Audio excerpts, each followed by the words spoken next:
خورشید رحمتوف ساکنی 33 ساله شهر گلستان را برای صادر نمودن جنایت قلابی بازداشت نمودند.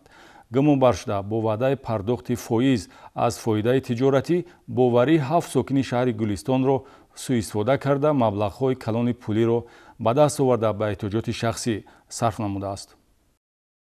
مقامات ملیسیا شهر گلستان در اساس مراجعت 7 جبردیده نسبت صاحبکار شهروند رحمتوف خورشید مومینویچ سال تولدش 1988 استقامت کننده شهر گلستان برای صادر نمودن جنایت قلابی پرونده جنایتی آغاز نمود.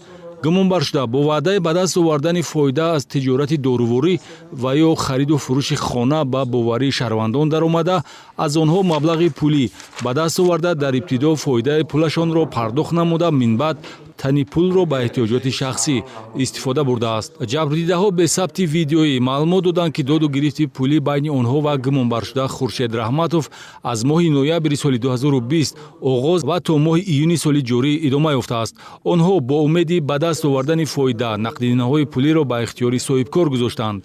در نوبت خود او وعده داده است که فایز درآمد تجارتی را با هم می‌بینند، اما این طور نشد. گمان بر شده خورشید رحمتوف از روی سخمه کلاسیکی قلابی عمل نموده از نوعی پول‌های به دست آورده فایزی معینی را همچون فایده به صاحبان مبلغ داده باقی مانده را به احتیاجات شخصی استفاده می‌برد. بعضیش گفته که برای دارووری تجارتی دارووری بردن گرفته پراتسیم گرفته که 10% گرفتگیم هست.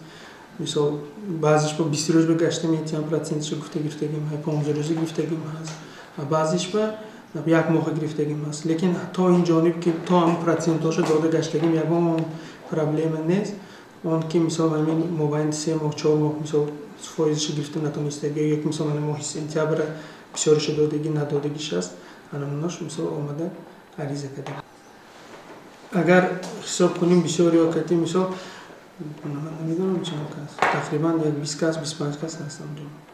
محض با فایز پول گرفتن سبب شده است که دایره مزاجان خورشید رحمتوف وسیع و در شهر گلستان نام برآورد. طور تفتیشات پیشکی معین نموده است کمترین ضرر 120,000 سومانی و از همه بیشتر 600,000 سومانی را تشکیل می‌دهد.